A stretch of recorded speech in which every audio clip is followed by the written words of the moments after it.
The plan was, I wanted to kill as many women I thought were prostitutes as I possibly could. I thought I could kill as many of them as I wanted without getting caught. With enough compelling evidence from DNA analysis on November 30, 2001, officials arrested Gary Leon Ridgway while he was working at the Kenworth Truck Factory. Gary was charged for the possible murders of 48 women as the Green River Killer over the span of 2 decades throughout the 1980s and 1990s. Born on February 18, 1949, as the second child out of 3 brothers in Salt Lake City, Utah, and raised in SeaTac, Washington, Gary Leon Ridgway had a disturbing upbringing. Witnessing violent arguments from his parents and constant physical and sexual abuse from his mom, Gary was raised to believe that violence was part of the social norm. He developed a strong sense of lust towards his mother, mixed humiliation, as well as a strong sense of violence. Gazing on her as she sunbathed, and he had sexual fantasies about her. Almost in the same breath, Mr. Ridgway would say that he felt rage toward his mother, that he wanted to kill her. Channeling his rage, Gary, at the age of 16, decided to lure a young boy into the forest, where he took out his pocket knife and stabbed the little boy. He simply laughed and claimed that he always wondered what it would be like to kill someone. Gary also did not excel at school. Having an IQ of 82, Gary had a hard time grasping many of the concepts taught at school. He would mostly obtain grades that were no higher than D's, and he fell so behind his peers that he was forced to repeat a year of high school in order to obtain the grades necessary to graduate. In June of 1969, Gary graduated from Tyee High School at the age of 20. The following summer, Ridgway married his high school sweetheart, Claudia Barrows, and soon after was enlisted in the Navy and proudly served his country in the Vietnam War. After being honorably discharged from service, Ridgway came home to realize that Claudia had cheated on him. Betrayed by his first love, Gary resented her and all women that were like her. Soon they were divorced. He later moved back to SeaTac, where he found work at the Kenworth Truck Factory as a spray painter and taper. Just months after he and Claudia divorced, Gary met his second wife, Marcia Winslow, in a singles club, and after dating for some time, Gary was wed yet again. She would later give birth to Gary's only child, Matthew, who Gary was not excited for. Mr. Ridgway was not particularly fond of having a child. It changed his relationship with his wife. She wasn't as available to him. She had a period of time when she was unable to have sexual intercourse. As a result, problems soon arose in the couple's relationship. Similar to Gary's first wife, Marcia was caught cheating. After allegations of abuse towards Gary coupled with an affair, both Gary and Marcia were in agreement of a legal divorce.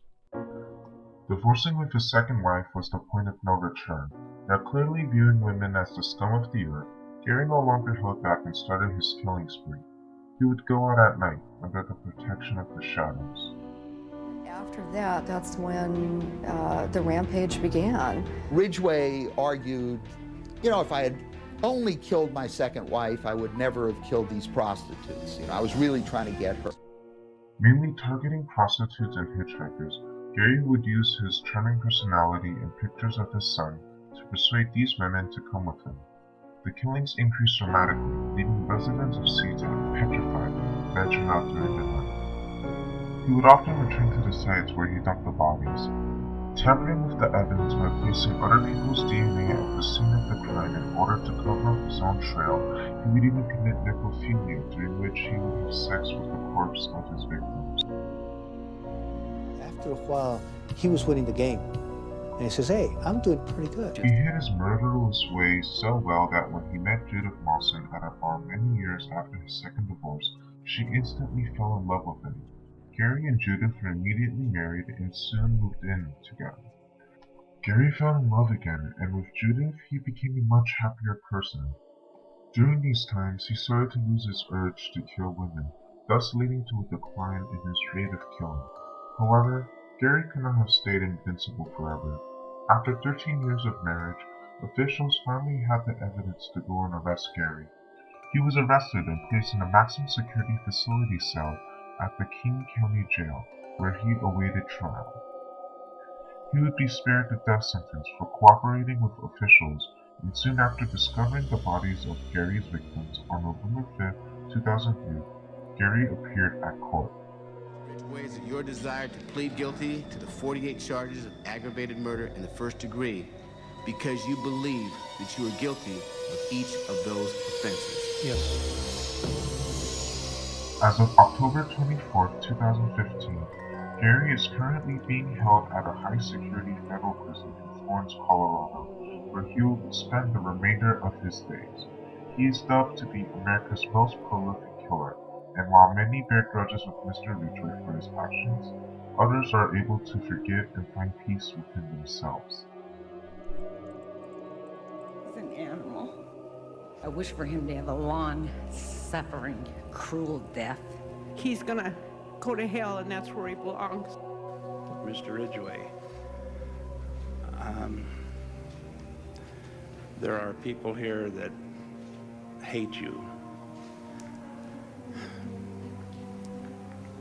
I'm not one of them.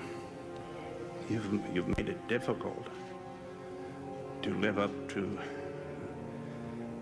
what I believe, and that is what God says to do, and that's to forgive.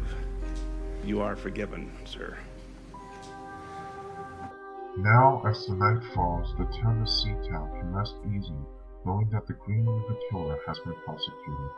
With the killings gone, people find the liberty to venture out into the young night. And as time goes on, Claudia and all of Gary's victims can only move forward towards rehabilitating themselves, creating something worth living for in a new world where Gary's reign of terror is nothing more than distant memories.